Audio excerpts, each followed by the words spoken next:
Good morning. My name is Regina Harris Bayaki. I am one of the co-founders of Haiku Festival Chicago.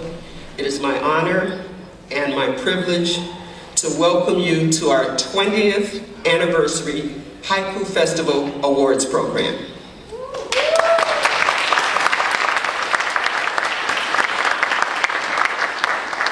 If you look at the cover of your program, you'll see that this program is dedicated to Kathleen and Robert Egner and Alfred Klinger. Kathleen and Robert Egner have been supporters of Haiku Festival since its inception, and it is our honor to honor them. Alfred Klinger was a physician, a poet, an activist who lived in Hyde Park, and if you knew him, it was a joy and a privilege. Janice, you can correct me, but I think Al lived to be 95, 96 years old, 93 years old. He had a 90th birthday party in Hyde Park, and get this, everyone in Hyde Park was invited. And they actually came. He read poetry, he had live music, it was beautiful. Al was a staunch supporter of Haiku Festival, and we miss him dearly. So it is our honor and our privilege to honor him here today. As I mentioned earlier, we will go out of order a little bit, starting with our Gwendolyn Brooks Award winner. Please welcome Agnes Way. She won the Gwendolyn Brooks CPS Award and $75. Ms. Way, please come up and read your poem.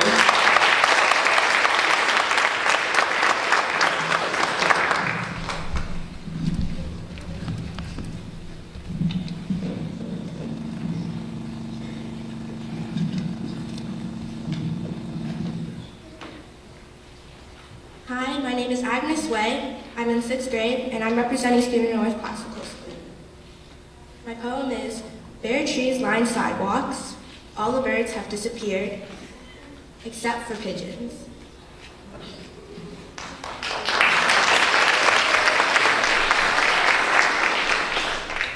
Bare trees line sidewalks, all the birds have disappeared, except for pigeons.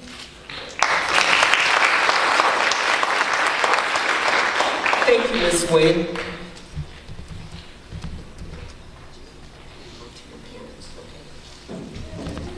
As I mentioned earlier, Ms. Way is in the youth orchestra, and she doesn't have bilocation, so she has to scoot out.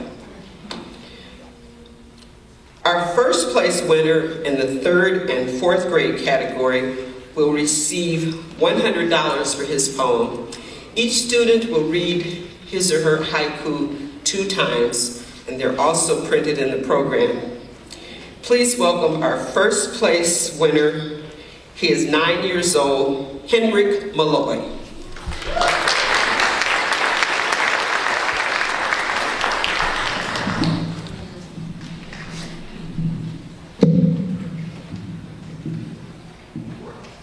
Hi, my name is Henrik Malloy. I'm in 4th grade from Chappell Elementary School.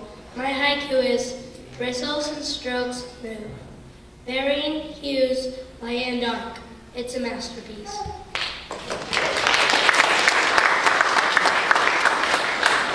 Bristles and strokes move, varying hues, light and dark. It's a masterpiece.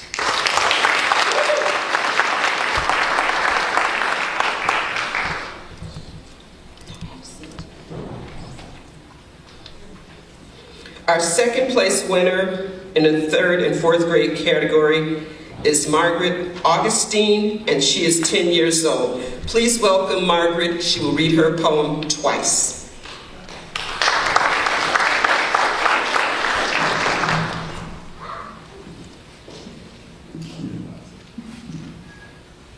I'm Margaret Augustine, and I go to St. Ambrose School, and I'm in 4th grade. Spring flowers blossom, glorious aromas fly, oh the lovely spring. Spring flowers blossom, glorious aromas fly, oh the lovely spring.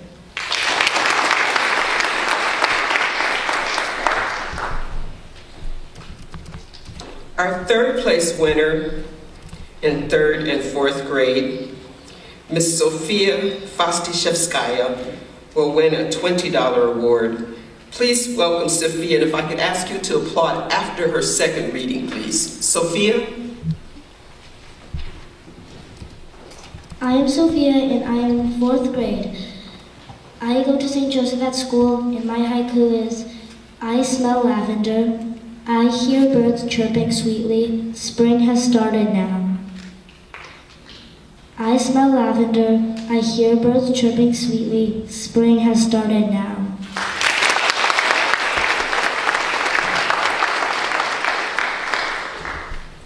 Next, we move to our 5th and 6th grade category. Our first place winner, who will receive $100, is Adrian Stopka. Please welcome Adrian.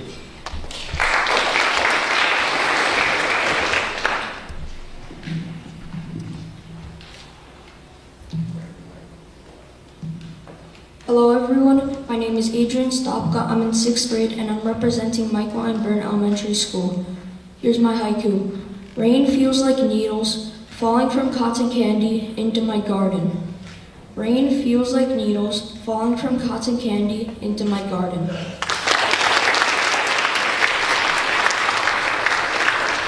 Thank you, Adrian. Our second place winner in the 5th and 6th grade category will win $50. Please welcome Lila Cohen.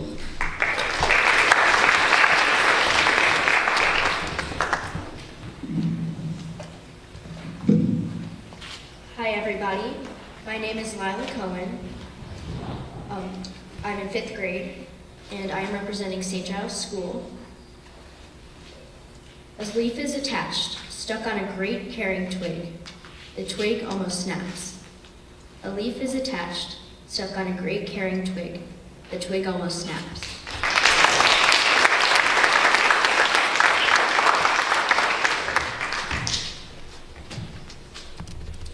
Since Grace McGoey is not with us, I'll move to our 7th and 8th grade awards. Our first place winner is Minna El Shamsi. Please welcome Minna.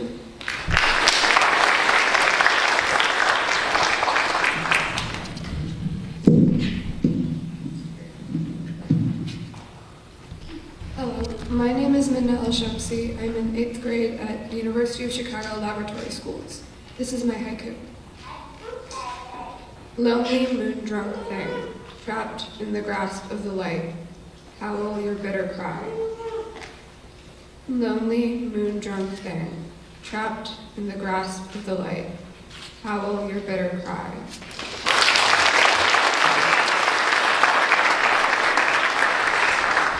Miss El Shamsi won $100 for that poem, and I have to tell you, if you've never been to a judges meeting, that was one of the poems that drew blood, because everyone wanted to respond to that poem.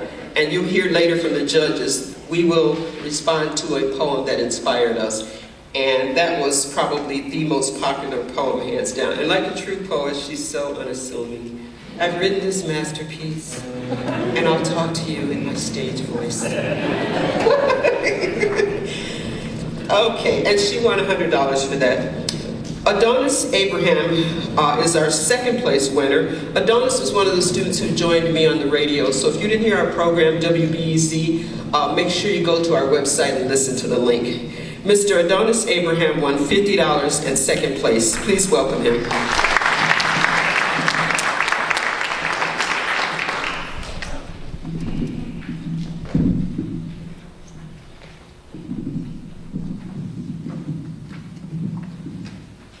My name is Adonis Abraham. I'm in 7th grade, and I go to St. Thomas Canterbury School, and this is my poem. Winter's breath whispers, frost kiss, morning hush the earth, silent cold prevails. Winter's breath whispers, frost kiss, morning hush the earth, silent cold prevails.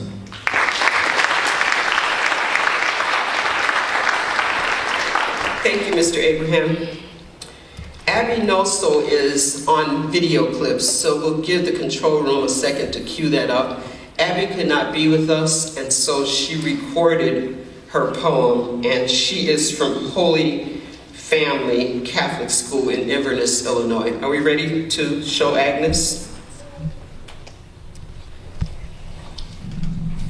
Hi, my name is Abby Nosal. I'm a 7th grader at Holy Family Catholic Academy, and this is my haiku. Clouds drifting away, sun spills from behind the fog, spring restoration.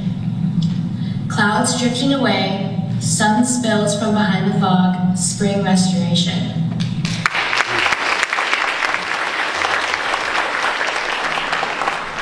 I have to correct myself. I said Agnes, and it's actually Abby that we just heard read. So thank you very much, Abby. Now we go to the Founders Award. This year's Founders Award goes to Tanner Hansen. Tanner is one of 99 students who submitted an essay, and once the judges read his essay, we deemed it a prose poem, and so he is given the Founders Award. Please welcome Tanner Hansen.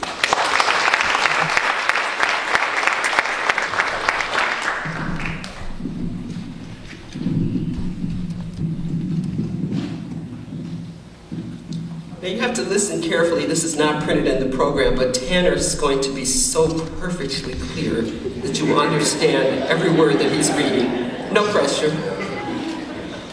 Hello, my name is Tanner Hansen. I am a junior at Arrowhead Union High School. Why does poetry matter? A broken toy can be fixed with glue and tape, but a human is not a toy. A human is more complex than wood and plastic, so what fixes us is also more complex. The creation of art is the doctor that removes splinters from the heart, darkness from the mind, and sadness from the soul. The best doctor is the one who is most available, most caring, and most expressive. A good doctor can help in any situation, in any place. That doctor is poetry. All that is needed is a pen and paper, a piece of chalk, or a computer to allow the words and feelings to flow and heal. They say the pen is greater than any sword. That may be true. But in the form of poetry, the pen is better than any pill or any suture given by a doctor. When I write poetry, I'm no longer a broken toy cast at the side of the road. That is why poetry matters.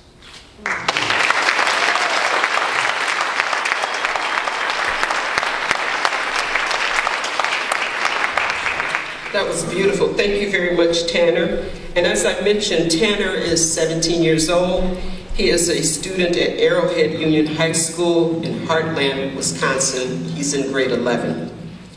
We also have a junior from Arrowhead Union High School who came all the way to Chicago, even though it's her prom night, and I'm so proud to say that. Please welcome Callie Tolzman.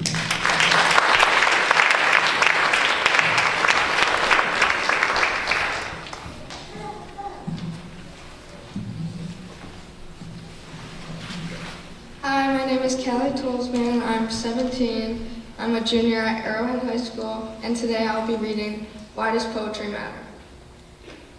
Poetry matters because it is the heartbeat of humanity, the rhythm that keeps souls alive in the world often drowning in noise. It's raw emotion captured in carefully chosen words that uses deep meaning and paints a clear picture.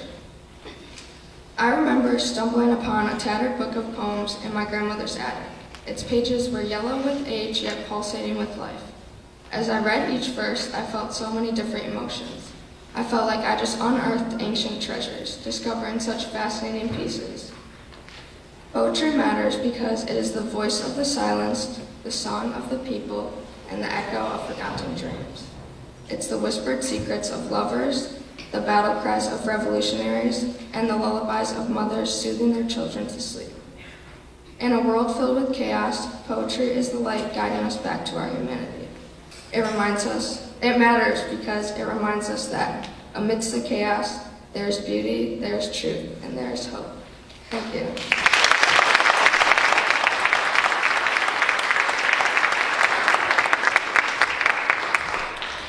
I think it is remarkable to note that we received 1,343 poems 99 essays, 8 different Notan arts, and from 55 teachers and 32 schools. And as we speak, kids are still emailing poetry, and I think that's such a wonderful thing because it shows us that poetry really does matter. One more time for Callie Tolson.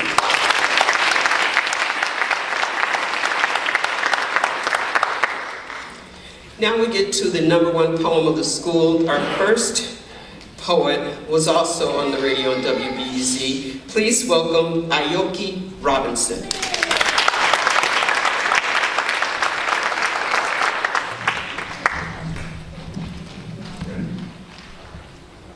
Hi, my name is Aoki Robinson, and I am a 7th grader at Alex Haley Academy. And the title of my haiku is Fly High Butterfly. Butterflies, ballet, fluttering wings, paint the sky, nature's graceful dance.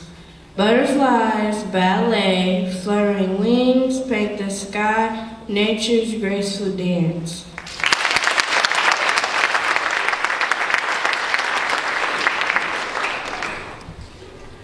Our next reader is from Christ the King School. Please welcome Jane Polo.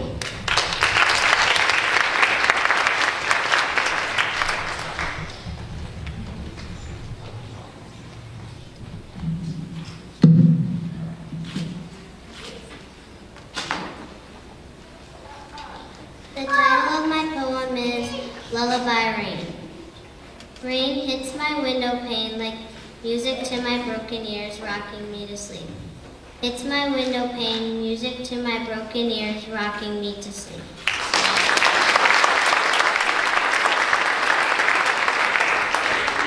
I love that line, music to my broken ears. May I borrow that? Okay, you heard it. She gave me permission. Okay. Notice I said borrow. I want to go out of order a little bit here. If you could turn to page 5. Turn to page 5, and we're looking at the Notan art. I'm going to ask Asia Harvey to come up as I'm speaking. Miss Harvey received an honorable mention, and she's going to come to the microphone and talk a little bit about her Notan design. Asia Harvey is from Arthur Libby School.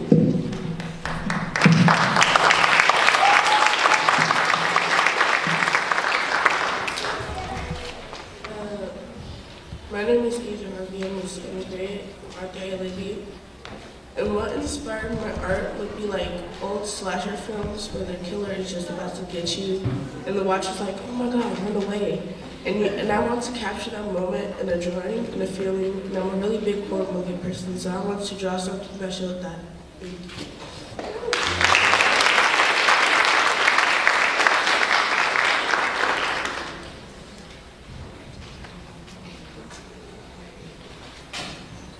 Miss Harvey is such an artist. She's still wearing her headphones. I'm sure there's something really important in those headphones. Another round for Asia Harvey. Back on page 3, the #1 poem of the school. Please welcome Florence Conter from Galileo Scholastic Academy. Florence Conter.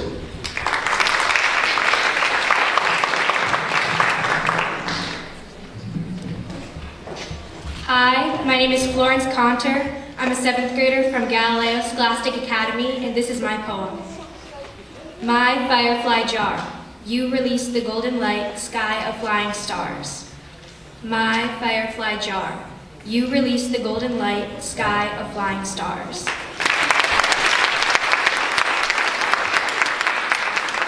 What a beautiful line, my firefly jar. I have the perfect card for that. You should see me afterwards. I'm serious. I got it from TJ's. Perfect card. Okay, we now welcome from James Ward Elementary School, Haley Fain. Please welcome Haley Fain.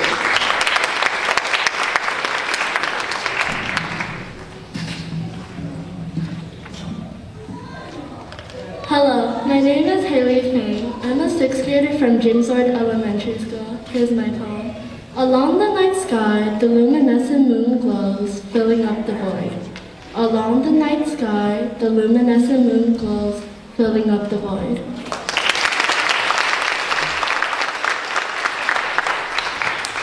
Some of these lines, I don't know if I were 11, when I was 11, if I knew the word luminescent. Luminescent. Feels good on the tongue. Our next poet is from Josephine Locke Elementary School. Please welcome Isabella Flores.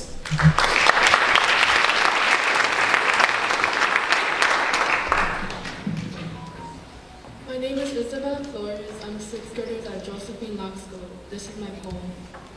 Takes light, gives out pain, pink ribbon and a shaved head, 1 year and 12 days. Takes light, gives out pain, pink ribbon and a shaved head, 1 year and 12 days.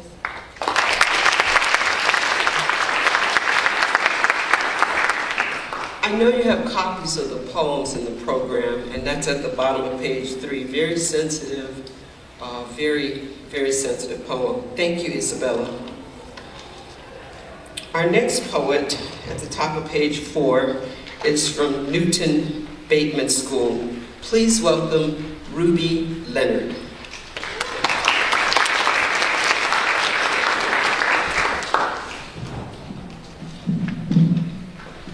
My name is Ruby Leonard. I'm in 6th grade at Newton Bateman Elementary, and this is my poem. I can feel the wind, arrow flying in the sky, nothing on my mind. I can feel the wind, arrow flying in the sky, nothing on my mind.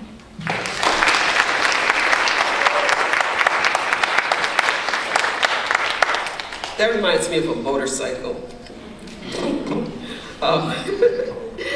Savannah Gagnon is from Norman Bridge Elementary School. Please welcome Savannah.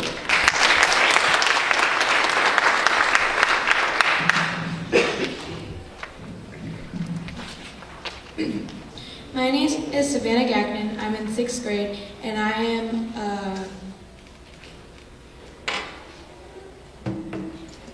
am representing Norman Bridge Elementary School. The court is ready. I dribble the ball. Let's go. The shot is made. Swish. The court is ready. I dribble the ball. Let's go. The shot is made. Swish.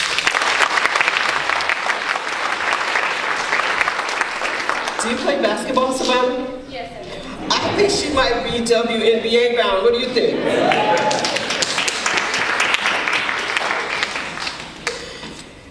Okay. Our next poet is Patrick Roach, and he is a student at St. Barnabas. Please welcome Patrick Roach.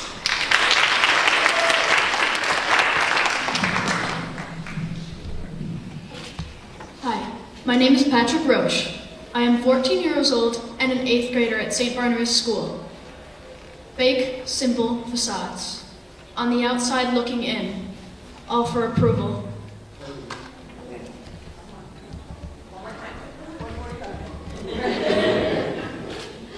Fake, simple facades. On the outside looking in, all for approval.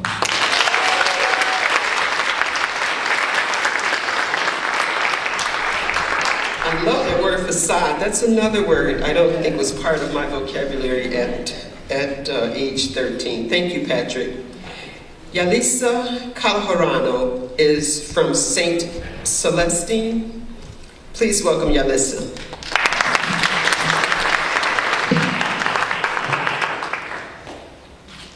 My name is Yalisa Calharano. I am in 6th grade, and I will be representing St. Celestine School.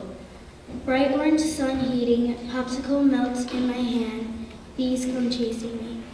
Bright orange sun heating, popsicles melt in my hand, bees come chasing me.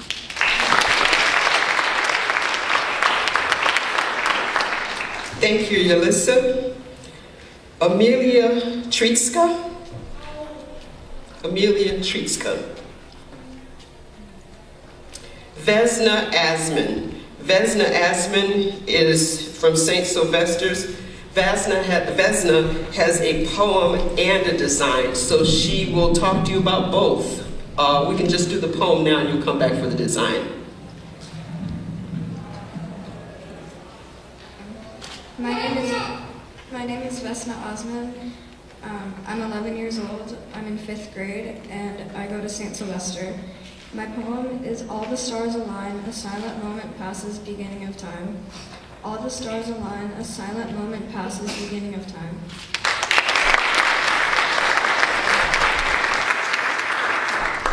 Now you might ask yourself, why is Vesna reading a poem and she has a design in the program? All of these haiku and all of the artwork is judged blindly. And so none of the judges know who wrote what.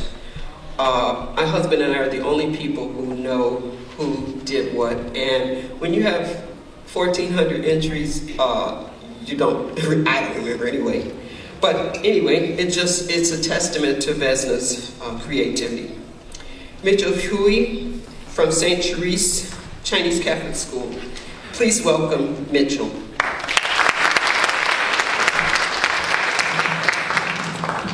Hello, my name is Mitchell Hui. I am 12 years old and I am in the 6th grade of St. Therese Chinese Catholic School. My haiku is falling off then down, meeting brown dirt and green earth, finding peace in Zen. Falling off then down, meeting brown dirt and green earth, finding peace in Zen.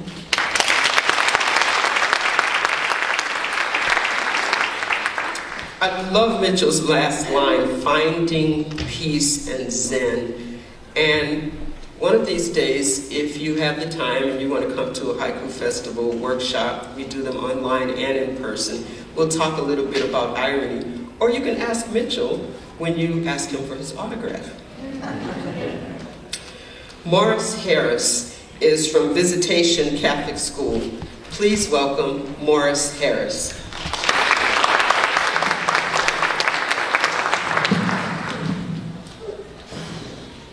My name is Morris Harris. I'm 9 years old. I'm in 4th grade and I go to Visitation Catholic School. My haiku is, as the wolves run through and the birds start to chirp, the rain starts to pour. As the wolves run through and the birds start to chirp, the rain starts to pour.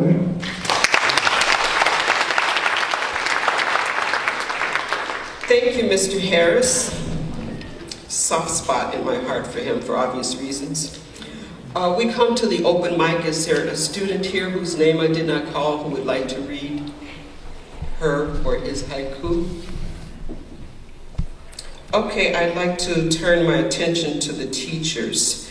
I don't think Diana Zarowski made it, but she teaches at Galileo Scholastic Academy in Little Italy, and she won Teacher of the Year award.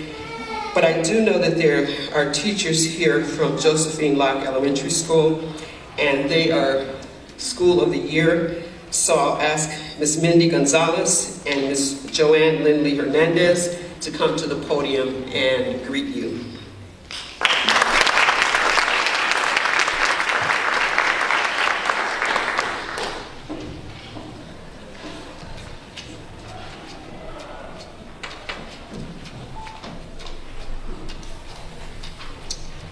We just wanted to say that Haiku Fest is such an important event to Locke School.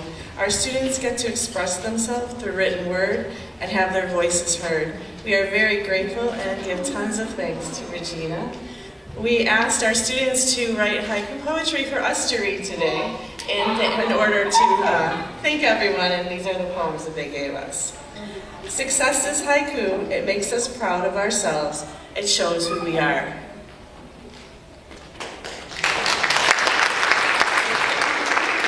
Success is haiku. It makes us proud of ourselves. It shows us who we are. Thank you, Haiku Fest. Making haiku will always be our tradition. Thank you, Haiku Fest. Making haikus will always be our tradition.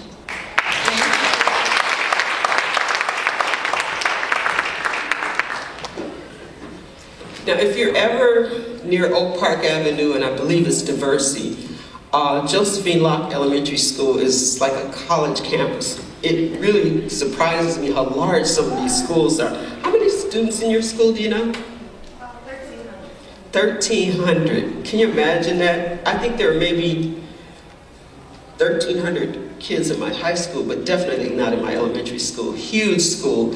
And we're so very grateful because Mindy Gonzalez and Joanne Lindley Hernandez and all of the teachers at Josephine Locke Elementary have been with Haiku Festival since its inception, and we really appreciate it. You know, statistically, the average teacher will teach 10,000 students over a career.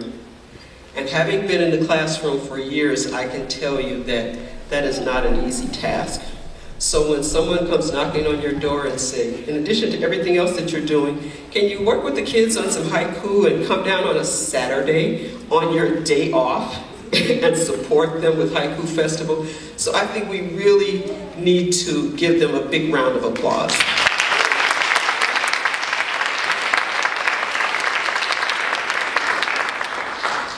In addition to these two ladies, I know that Cynthia Solomon is also here, and I would like to ask her to come up as I'm talking, and any other teacher who's in the audience, if you could please come. Ms. Cynthia Solomon is the person who introduced Haiku Festival to No-Tan Art. Before that, we had cover designs that I was doing, and while I studied design, I'm not an artist. I did not study with Cynthia Solomon. I did not study with Suzanne Croniker. So I don't have the art skills that these students have. So if you could please welcome these teachers, and they're going to say a few words to you. Just introduce yourselves and say whatever you want to say in your 2 minutes or whatever. Please come forward.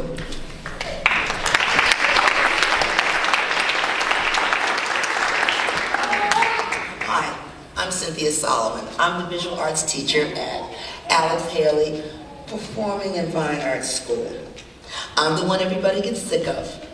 I'm the one who they say, does it have to be perfect? And I'm the one who says, of course it does. Why else would you come in here? All right. No-Tan for me is very basic. It is basically positive and negative space, and it tells the story of if they're not together, they unite. Without one, the other is not there. So, that's it. One of my little students, Dominique, who I've had for a number of years, knows that I am constantly saying, dig deep, do it better, has to be neat. A lot of you know me and you know, ugh, there she goes with that mantra again. It has to be neat. But in saying so, I have enjoyed this journey with Haiku Festival. I have enjoyed it for a number of years, and I have no problem coming and getting up on Saturday and coming. All right? Thank you. Oh, this is another teacher from our school, Miss Washington. Hello, I'm Miss Washington, the 7th and 8th grade ELA teacher at Alex Haley. Aoki Robinson is my student, and I just wanted to thank the Haiku program for allowing the students to come up, because it really does encourage them and motivate them, and it builds their confidence, and I know it's done that for Aoki, so thank you.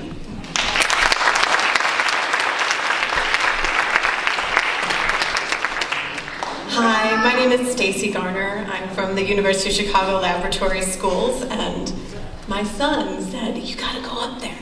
So that's why I'm here, and I'm here to celebrate Minna, who I have the pleasure of teaching this year, and all of the students here.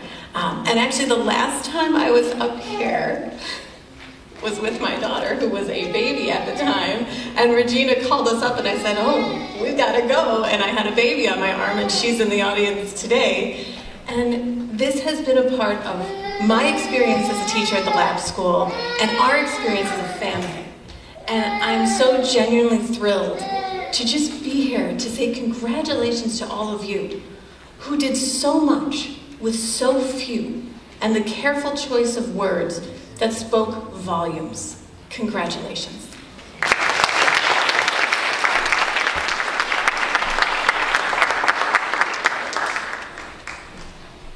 Any other teachers? Any other teachers?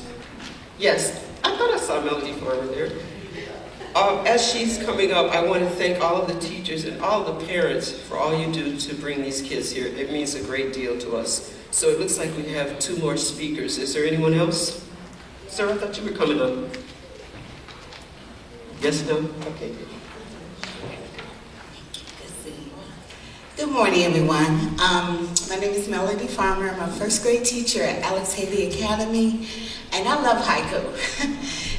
Even though I don't teach that grade anymore, 3rd through 8th grade, to have students compete, I constantly remind my students about haiku.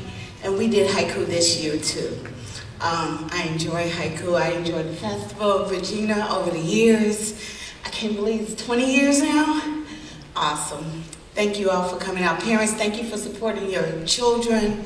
And our children are brilliant. Thank you.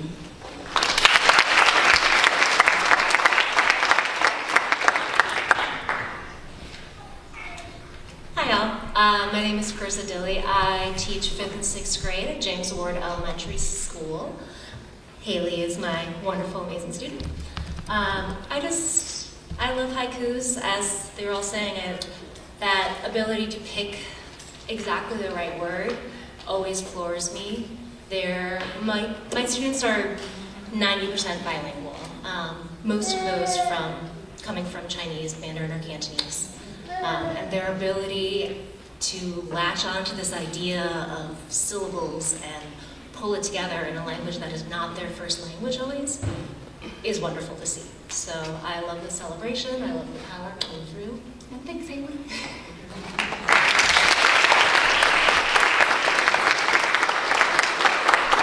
Thank you very much. I'm glad Ms. Dilly brought up that point, because I think many of us have studied as students second languages, and I know for me, when I was studying Italian, it's very difficult to think in a different language. And poetry requires that. So to have a mother tongue and then to think and write in another language, it just goes to show you how brilliant some of these students are. Do we have any more teachers who wish to speak? Okay, I'd like to introduce the music, and then we'll come back with the no-tan. We have at the piano Anaya Branch. Anaya is a composer, a pianist. Haiku Festival commissioned her to compose music. So you will hear the world premiere of this piece. Anaya, if you could stand so they could see you. I don't know if you can see her there.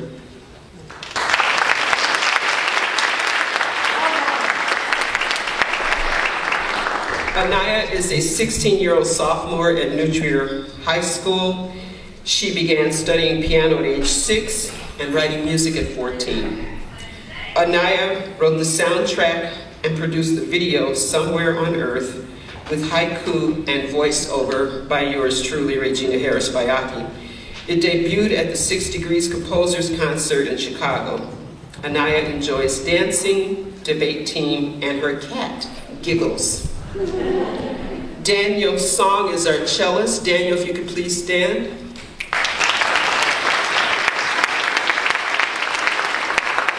Thank you. Daniel Song is a 15-year-old sophomore at New Trier Township High School in Winnetka, Illinois. Daniel began studying cello and piano at age 4. From 2017 to 2020, he won competitions for performing on cello and piano. Daniel enjoys working with chamber ensembles and math teams. Please welcome them as they do the world premiere of Wide Awake.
That is so beautiful. Thank you very much. Anaya wrote the piece, and she and Daniel did a wonderful job. And you can tell everyone that you were at the world premiere when you see them at Carnegie Hall. One more time for Anaya and Daniel.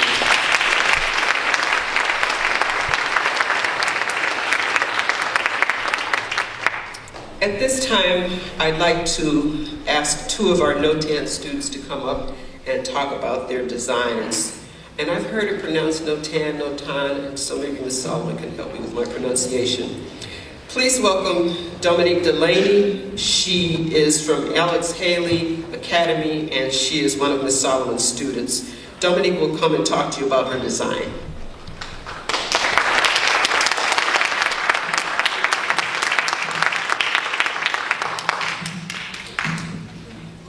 Hi, my name is Dominique Delaney, and I am in 5th grade at Alex Haley Elementary Academy.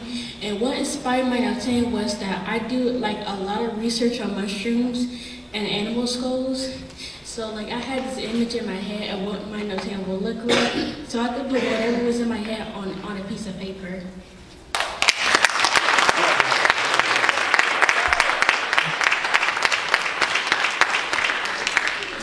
Dominique's artwork is on the front cover of our program and also on the front cover of our anthology. When I first saw this, it kind of reminded me of Cynthia St. James on the left-hand side and Georgia O'Keeffe on the right-hand side. And what a wonderful word that Dominique said in her explanation. She says she does research. You know, people think that artists just kind of, throw things willy-nilly. And, we spend an awful lot of time doing research, and I think she deserves another round of applause just for that.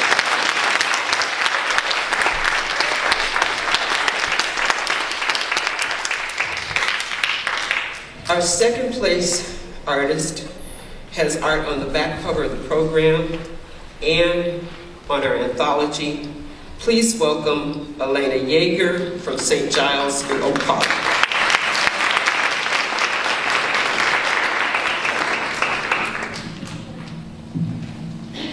Hi, my name is Elena Yeager, and I'm in 5th grade and go to St. Giles School. My Notan was inspired by the school's motto for this year, Shine Like the Stars. I incorporated many triangles and stars along with circular shapes that represent planets to accompany the stars.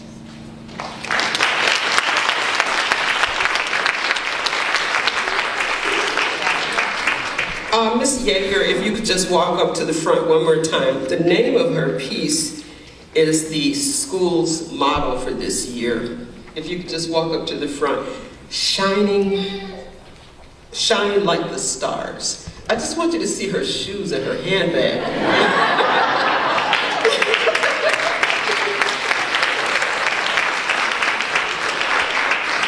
One of the reasons that I voted for this design is because the stars seem to have a 3D motion about them, and for me that captures the philosophy of Notan. So another round of applause for our two visual artists.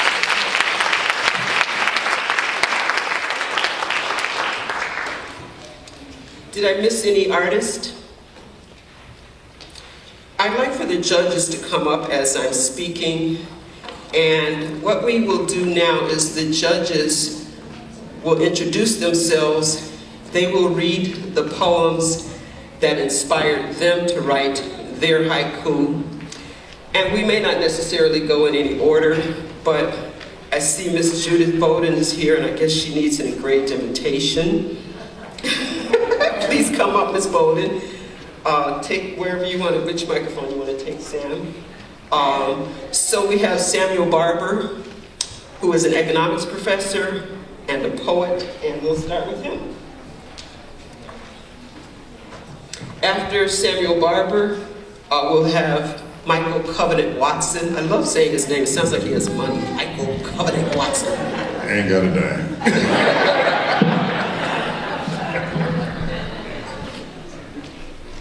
Hi, my name is Sam Barber. I'm an economics instructor at Lincoln Land Community College in Springfield. And I responded to a haiku by Owen Haney. I should read his. Aged green gazebo, many mossy clumps scattered, dark brown wood rotting. Aged green gazebo, many mossy clumps scattered, dark brown wood rotting. Right, so that's Owen's. And my reply, seen absent players, forgotten rhythms dance still, hear the trumpets cry. Seen absent players, forgotten rhythms dance still, hear the trumpets cry.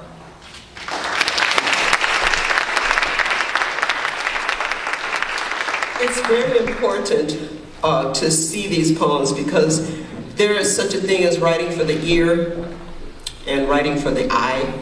And I think Samuel Barber's poem hits both of those. Thank you very much, Professor. Please welcome Michael Covenant Watson.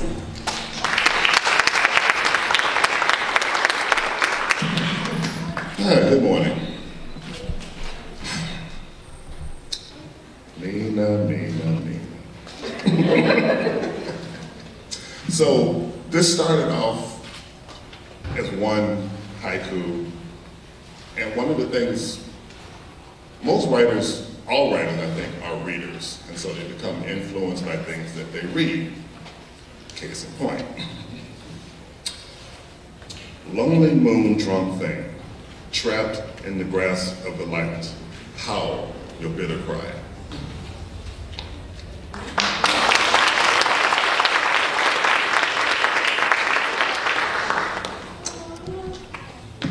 Here's what happened. When I am done with this poem, the next full moon, make sure your doors are locked.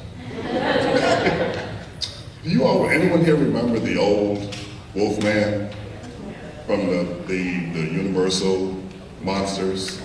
And that piece that starts off, even a man who is pure in heart and says his prayers by night may become a wolf when the wolf bane blooms, and finish when the moon is full and bright.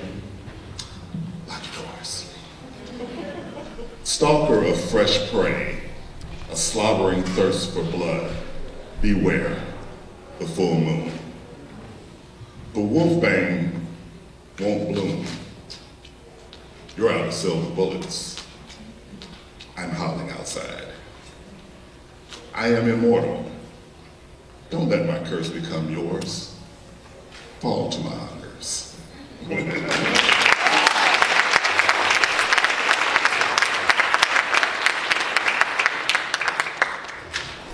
Our next poet is Marilyn Allen, and I will allow her to introduce herself. Please welcome Marilyn Allen. Good morning, everyone. Thank you for being here. I'm Marilyn Allen. I'm also a poet myself. I'm also a writer. And I did write a response haiku to the one that the student wrote. And the student's haiku reads, "Watching from afar, he smiles at us, happy, sitting on a star." Watching from afar, he smiles at us, happy, sitting on a star. And my response to that haiku is, 4 vigilant eyes Focused on us, their children, guardian angels. 4, vigilant eyes, focused on us, their children, guardian angels. I found this poem to be very inspirational because it reminds me so much of my parents who have gone on. I remember them every single day of my life. I talk to them every single day of my life. They are still inspiration to me because they were, I don't even know the right word to describe them, so I'll just say they were phenomenal and unbelievable people with deep integrity and fortitude like you would not believe, to raise 10 children in the city of Chicago. So I have to give honor to them as well. I also just want to say real briefly, parents, teachers, I know you're proud of your students. These children every single year blow me away. I mean, they are, again, phenomenal. In today's world, it is really difficult to stay focused. These children have so much coming at them, things that we did not have as challenges. Each generation has challenges, but today, I don't know if anybody will agree or disagree with me, I'm not sure. Today's challenges I find overwhelming for the most part, and I am very proud of these children in staying focused and writing and becoming artists and musicians and singers and dancers and whatever it is they're doing that keeps them on the straight and narrow. I just wish that we could see stories like this on the news instead of all the stories that we see. So give yourselves a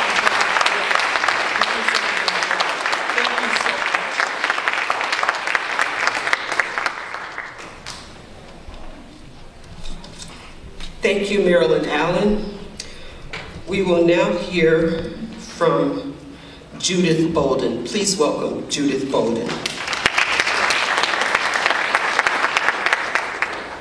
Hello, people. I'm glad to be here. I'm proud of these children and all the people who have worked with them. I wish it could just continue throughout the children's lives, and we would have so much a better world than we have now.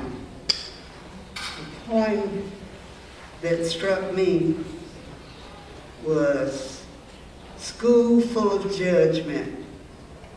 One may wonder who is safe. Certainly not me. School full of judgment. One may wonder who is safe. Certainly not me. And in that poem I read, I felt pain for the writer.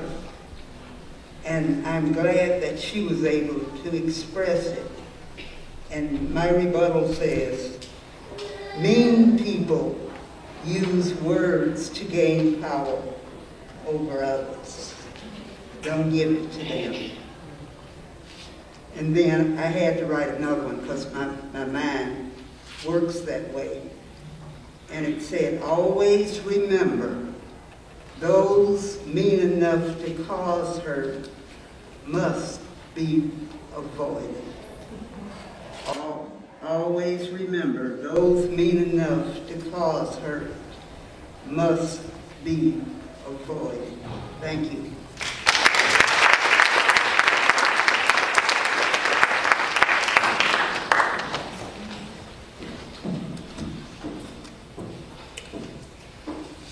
Our next judge is Lori Schulter Carroll, and she is reading from her seat in the audience. So you can turn your attention to Lori Schulter Carroll. First of all, I'd like to say this is the first time I've actually got to see and hear the poet I'm responding to, Henrik. I really appreciate this. My husband and I wrote over 7 haikus in response to your haiku. Bristles and strokes move, varying hues, light and dark. It's a masterpiece. The white canvas stares, bright colors and brushes wait, the artist begins. And I'd like to read his one more time after that. Bristles and strokes move, varying hues, light and dark. It's a masterpiece. Thank you.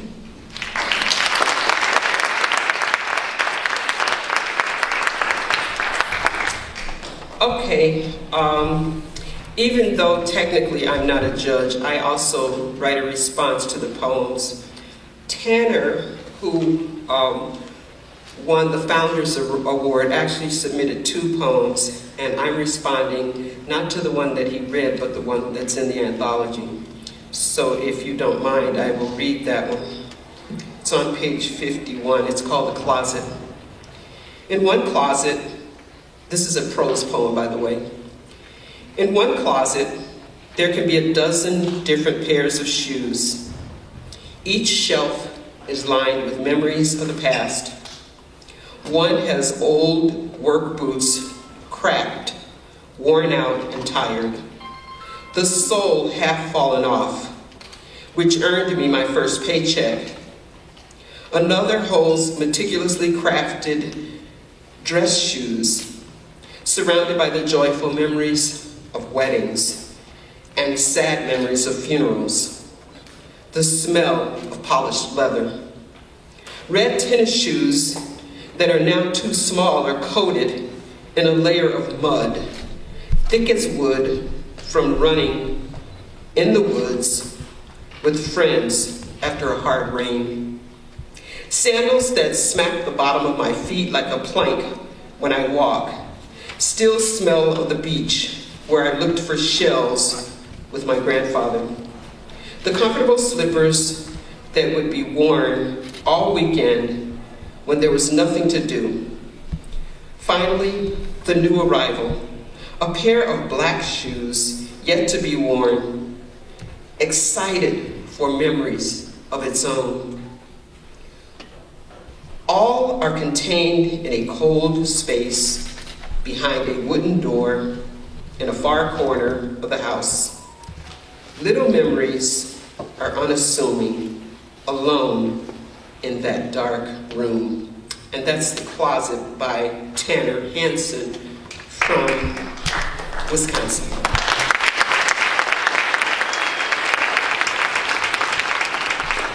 My response is on page 7. Story-filled closet, leather and canvas secrets concealed in footprints. Story-filled closet, leather and canvas secrets concealed in footprints.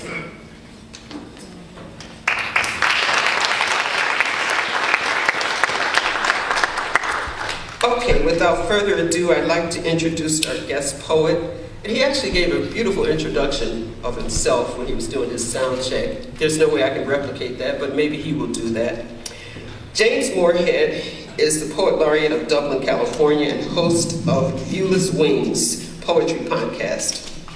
He published poetry volumes. His published poetry volumes include Canvas Portraits of Red and Gray and The Plague Doctor, and he will be selling those at the front table after the program. Moorhead's poem, Tethered, was converted into an award-winning animated film titled Gallery and set to music for baritone and piano. His poetry appears in Ignatian Magazine, Beyond Words Magazine, Citron Review, Prometheus Dreaming, and elsewhere. So, without further ado, please welcome James Moorhead.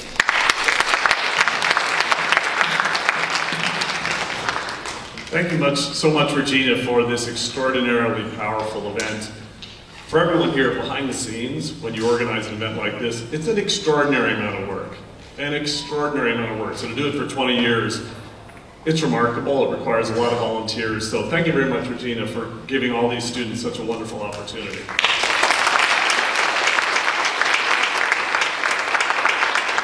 And also thank the Chicago Public Library System, this beautiful library, extraordinary piece of architecture, a celebration of books, People really are afraid of books right now, which is a power of the word. So for everyone writing words and writing things down, you're doing a powerful thing.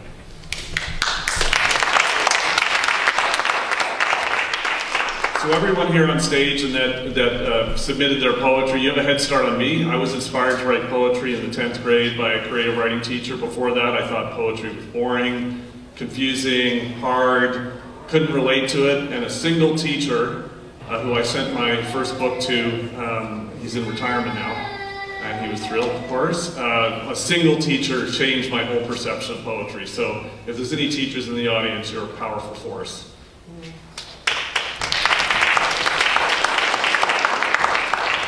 All right, I'm going to read a selection of poems that I wrote specifically for this event, as well as from my books. Don't worry, it won't be an hour. It won't be even a quarter hour. If your phone has not yet been silenced, I heard a tingling in a few phones. Please do a double check that your phones are silenced. I'd like to start with a series of haiku that form a poem, and this is inspired by my younger daughter's extraordinary Devon Rex cat, and that's an incredible breed of cat, if you're familiar with it.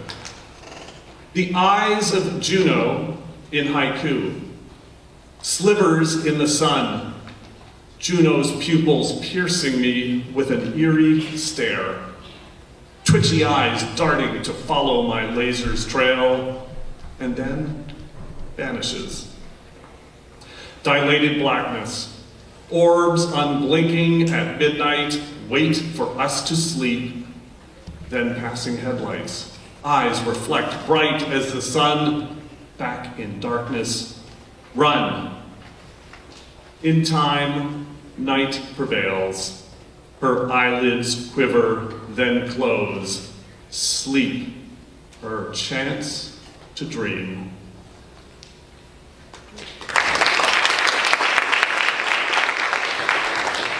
Now, it's optional. You can hold your applause till the end. You can applause in between. It's totally up to you. I know it can be awkward to applause multiple times.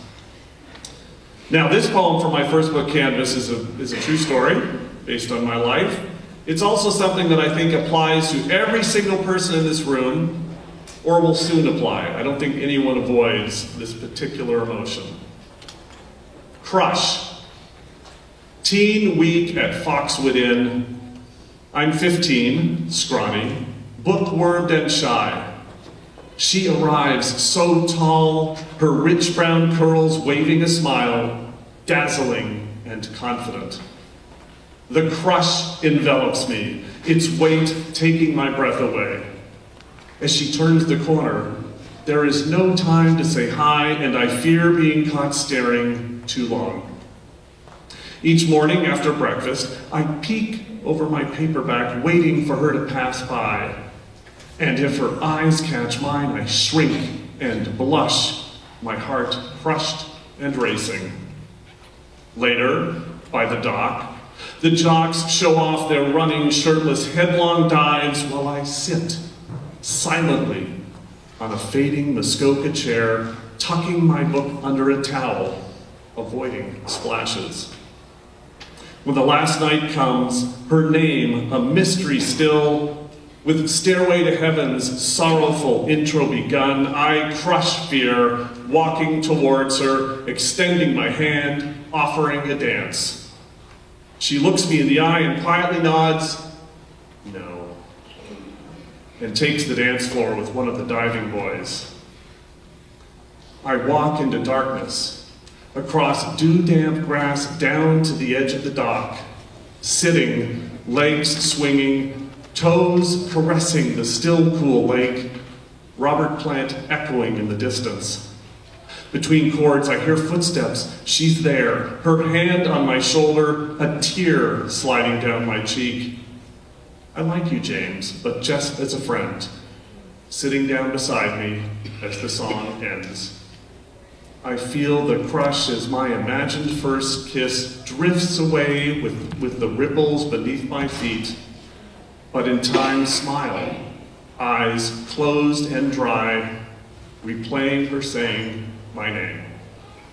Thank you.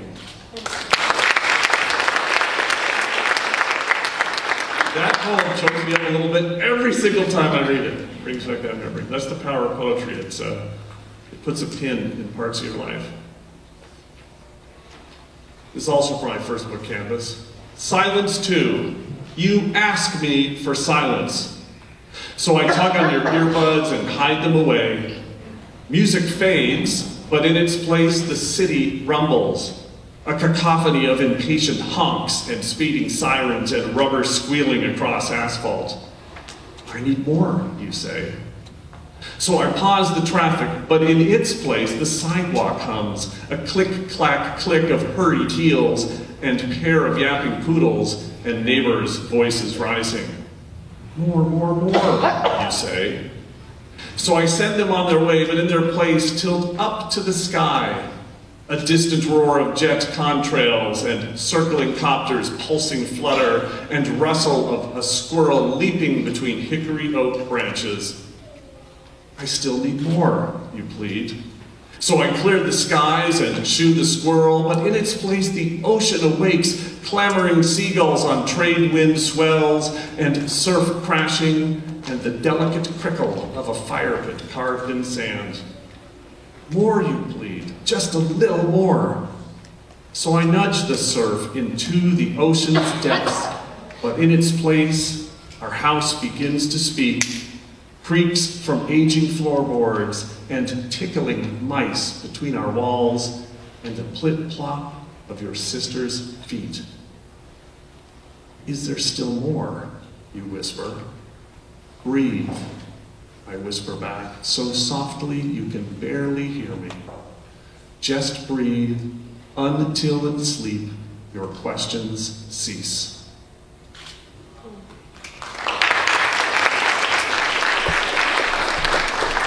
It's amazing how loud the world has become.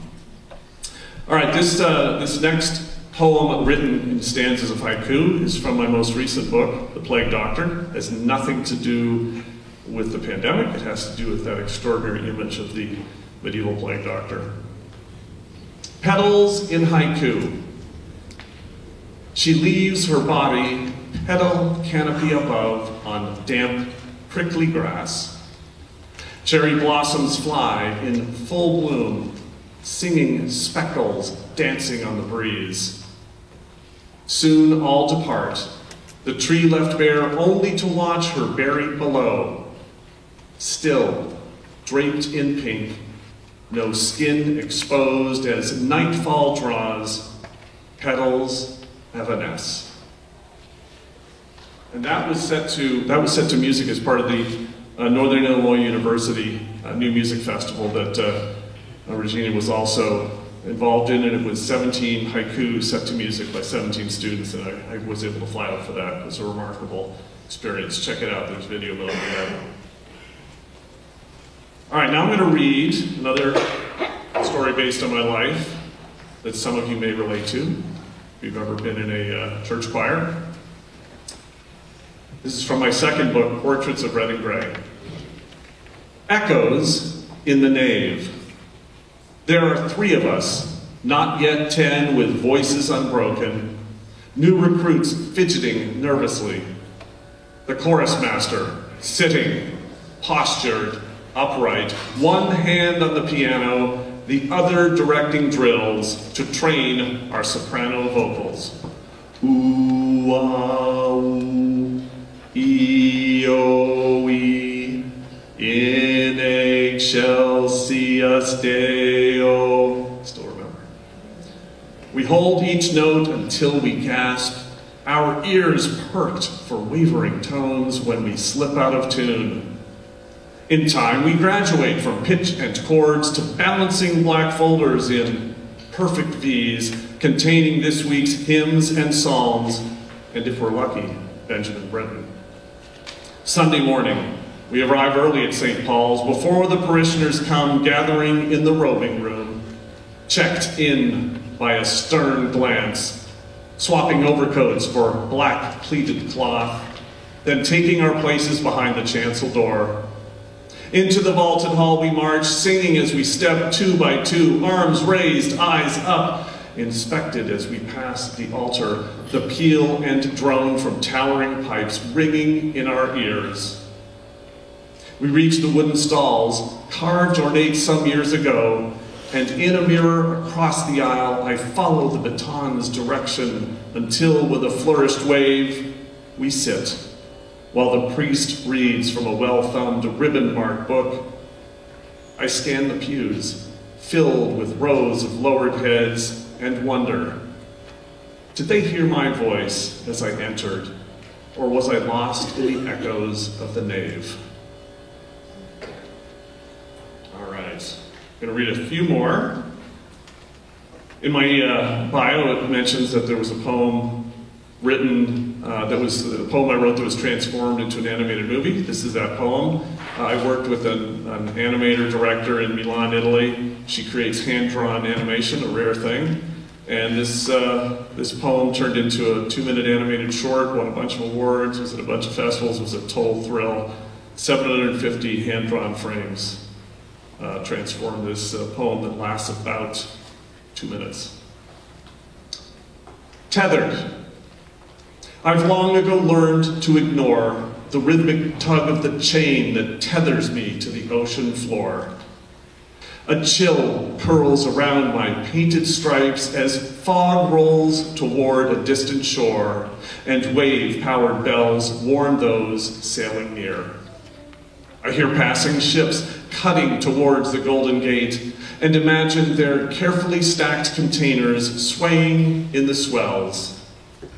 Later, fog fades, and California's sun steams dew from my metallic frame, unveiling the sugar's outline once more.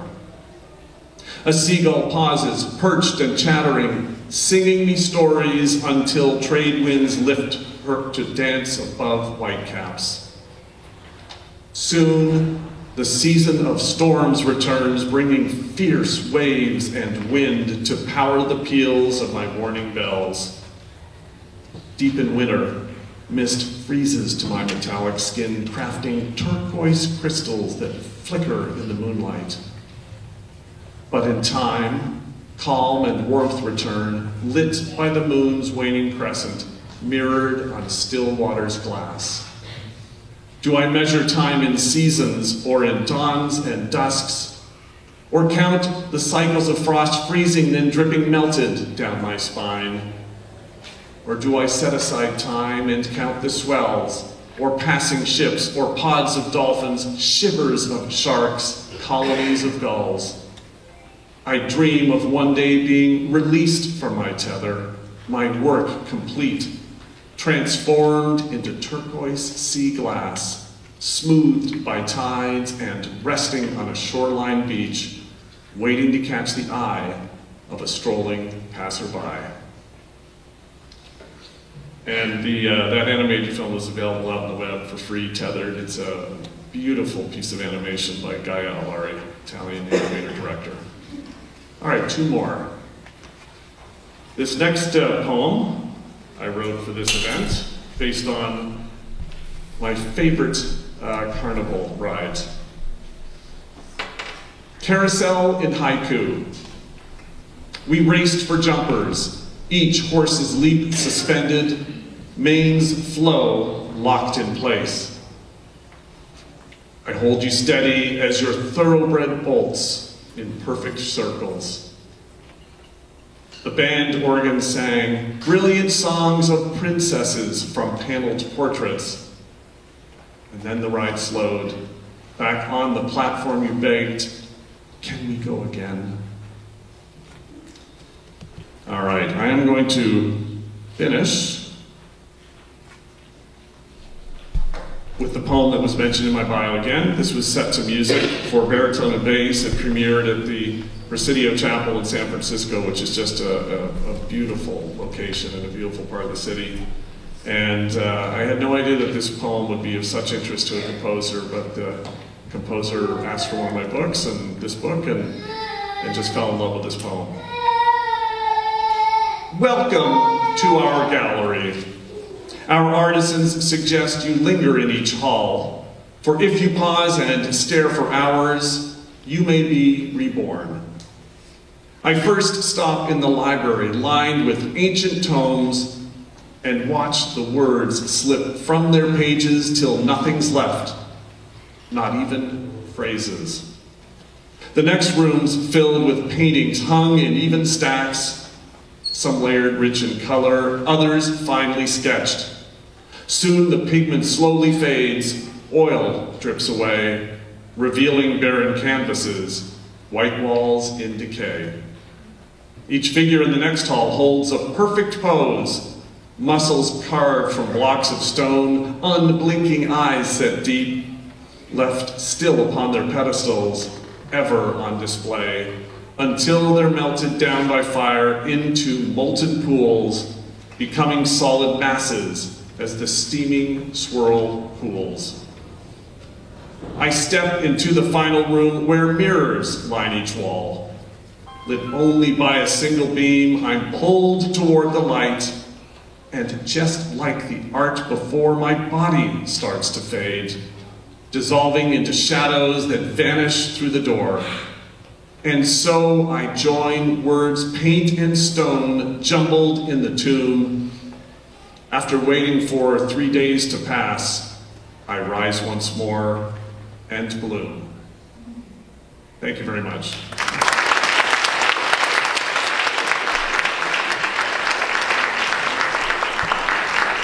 One more time for James Moorhead.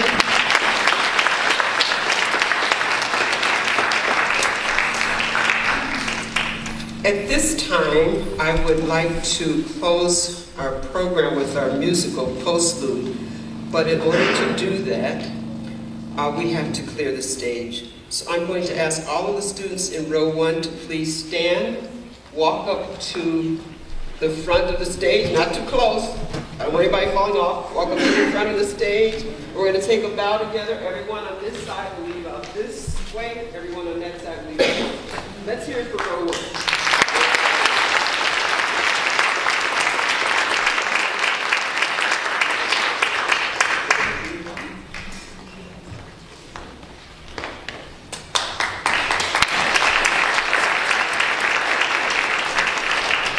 Thank you, Michael and Sam. If you can start stacking those chairs as they're leaving. Row 2, please come up to the front.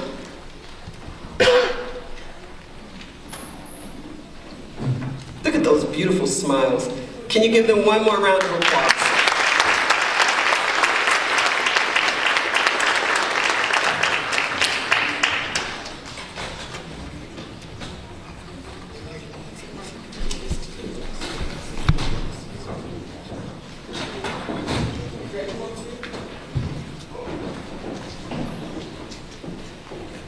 Confidence in row 3. They look like a lively row. I think these kids will take a nice deep bow. Row 3.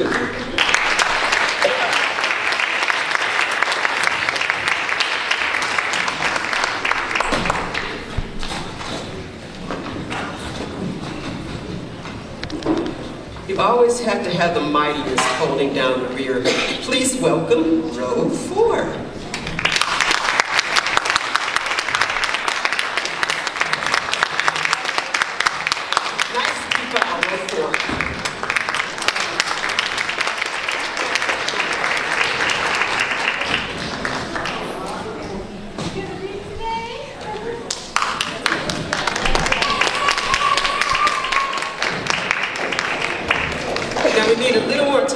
Cellist to pack up, but could you please give another round of applause to Daniel Song and Mike Page.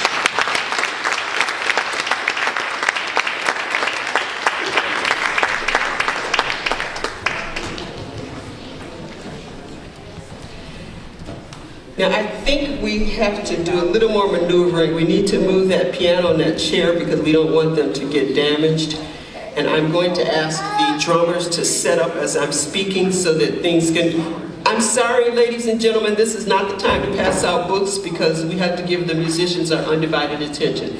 So if you could please join your families, I'd appreciate it. Thank you very much.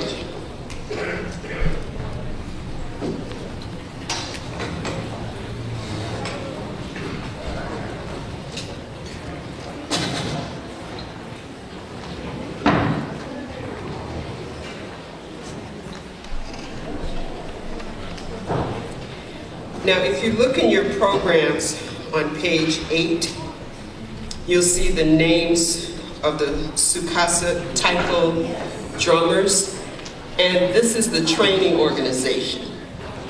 So for those students who want your anthologies, if you could please wait until the end so that we can give these students our undivided attention. Thank you, Mrs. Mohammed and Mrs. Allen. If you could please wait till the end.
members of the Tsukasa Taiko drummers, Miss Norioka Sujiyama, who's a conductor.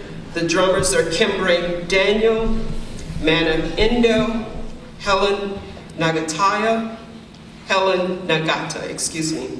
Marika Yu, Kailani Yu, and again, Ms. Noriko Sujiyama. One more time, please.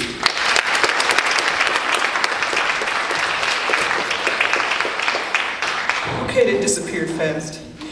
Thank you so very much for giving us your undivided attention.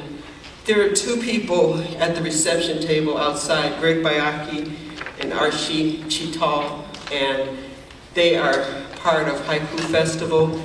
They are the people who make sure that your school gets your certificates. So if you are a teacher, if you would please pick up your certificates from them. We have folders, we have handbags with that you can carry your things home. It really helps me save on the postage. If you are a parent from a school, like I noticed that Grace McGoey was not here, and I believe one of the students told me that her parents might be willing to take the certificates back. So I see people here from Alex Haley, from University of Chicago Lab School, from St. Giles.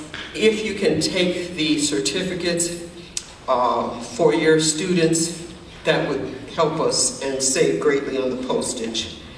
I think we have covered everything. I want to thank each and every one of you for making our 20th anniversary special. And I invite the students to line up here in front of the podium to pick up your anthologies and your cash awards. Thank you very much.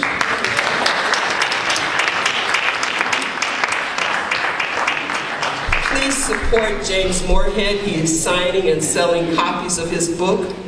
Please support Haiku Festival. The students will receive copies of their books, and we also have books on sale. Thank you very much.